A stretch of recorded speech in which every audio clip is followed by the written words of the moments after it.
বগুড়ায় প্রেমে প্রত্যাখ্যাত হয়ে স্কুল ছাত্রীর দাদি ও ভাবিকে হত্যায় অভিযুক্ত কিশোরকে আটক করেছে পুলিশ। উদ্ধার হয়েছে হত্যায় ব্যবহৃত অস্ত্র।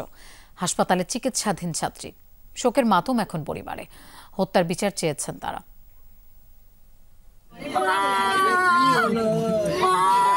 নানির রক্তে ভেজা গেঞ্জি, সাথে মামাতো ভাইয়ের স্ত্রীও হয়েছে খুন।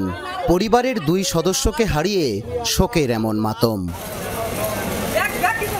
বাসা থেকে হাসপাতাল, সেখানেও একই চিত্র, আহাজারি। বুধবার রাতে বগুড়ার ইসলামপুর হরিগাড়ি এলাকায় বাসায় ঢুকে এক স্কুল ছাত্রীর উপর হামলা চালায় সৈকত।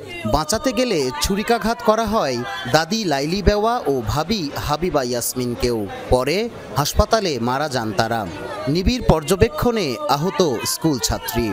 আমরা দৌড়ে আসে দেখি আমার ভাই বউ পড়ে আছে, এটি রাস্তা পড়ে আছে।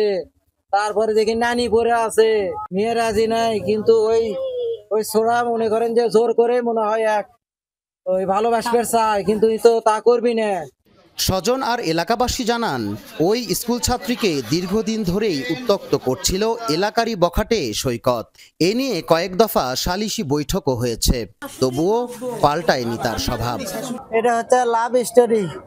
এটা আপনি কয়েকদিন আগে বাপ মা মিলে সবাই মীমাংসা হয়ে গেছে, তারপরেও এসে এই মার্ডারটা করলো। আমি নিজেই জানি আসলে ভিতর থেকে।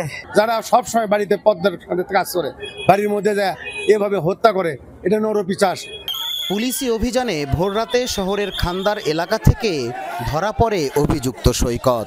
উদ্ধার হয়েছে হত্যাকাণ্ডে ব্যবহৃত অস্ত্র। এখন পর্যন্ত আমরা যে তথ্য পেয়েছি তাতে মনে হচ্ছে যে একজনই ঘটনা ঘটিয়েছে, এবং সে একজন কলেজের ছাত্র, বন্যার সমবয়সী হবে। তার সাথে তার একটা সম্পর্কের কথা আমরা শুনতে পাচ্ছি। সম্পর্ক না, মেয়েকে সে পছন্দ করত। শহরের ইসলামপুর উচ্চ বিদ্যালয়ে ১০ম শ্রেণীতে পড়ালেখা করে ভুক্তভোগী শিক্ষার্থী। মেহেরুল সুজন, যমুনা নিউজ, বগুড়া।